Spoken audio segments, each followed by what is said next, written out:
It's time for Monday Sports Report, and joining us now is Sandy Shomari. Hello, Sandy. What's happening in the world of sports? Thanks, Esther. A lot is happening, and it is confirmed that England and DC United star Wayne Rooney is leaving Washington just a little over a year after joining the U.S. Major League Soccer team. The 33-year-old star forward will join England's second-tier Derby County as a player and a coach after wrapping up his 2019 season with Major League Soccer. Rooney became DC United's highest-paid player last year after signing a record transfer deal from Premier club Everton. At the time, the Washington Post reported his 2.5-year deal contract was worth a whopping $13 million.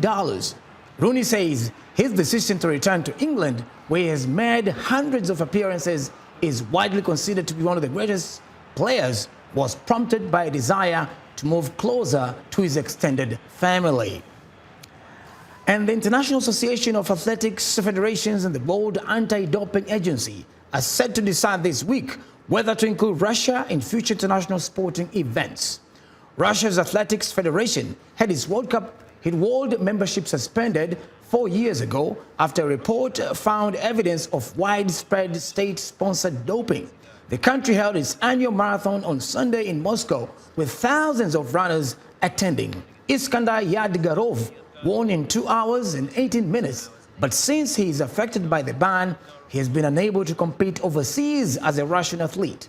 IAAF has voted 11 times to keep Russia from rejoining the World Athletics body, saying it needs evidence that Russia is enforcing doping bans and that all Russian athletes have embraced to the change to a new anti-doping culture. And now, let's talk boxing, shall we? There are some tough athletes competing in traditional Nigerian boxing called Dambe. It is a fierce, with a few restrictions, form of fighting. It is called the sport of the warriors. And thanks to online fundraising, these fighters are now getting paid. VOA's Arash Arabasadi takes us behind the scenes. No mouthpiece and not much padding on the fists. This is a sport of warriors. Even before I became a Dambe fighter, I have always loved to fight. The traditional Nigerian combat sport of Dambe features two fighters beating on each other until one knocks the other down or quits. I used to fight with everyone, and they complained to my parents. Then one day I saw a group of people fighting Dambe, and I knew I could do it. A fighter first wraps his or her dominant hand with straps called kara before tying a cord around the wraps. Traditionally, fighters dip the striking hand in resin and broken glass. Times have changed. The overall goal for us as a company is basically to elevate the sport from these rustic grounds into an internationally recognized sport, you understand? Put it out there on the likes of the UFC and the MMA. Anthony Okaleke co-founded the fight promotion Dambe Warriors in 2017. The sport's growing popularity means money for everyone. I am very happy with my life because I get food to eat when I compete in this sport.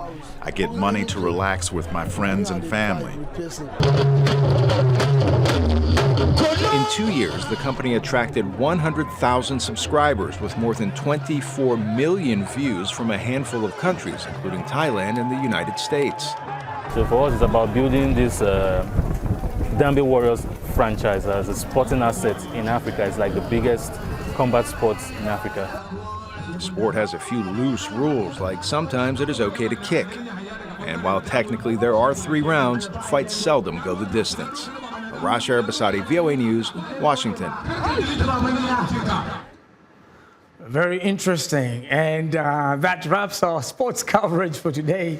Esther, back to you. You know, Sandy, one thing I've never understood is why somebody has to fight somebody and they didn't do anything to them. Tell me a little more about that boxing. It's interesting, Esther, because as you see, this is a different form of fighting. It's a traditional boxing. In boxing, you always know there's a jab, 1-2, fight, go the distance. But with Dambe, this is interesting because people are coming up in Nigeria with their own kind of thing to bring in boxing or traditional boxing to a new level. So I think this is something that is great to the African continent, and not only WWA or MMF, but this is a different kind of fighting where, Esther, you see, these are warriors coming to fight. Maybe we'll see that happening in Washington, D.C. sometime? Well, quite some workout Sunday, I would say. Thank you so much. Be sure to join Sunday Shomari each Monday for another sports report right here on Africa 54.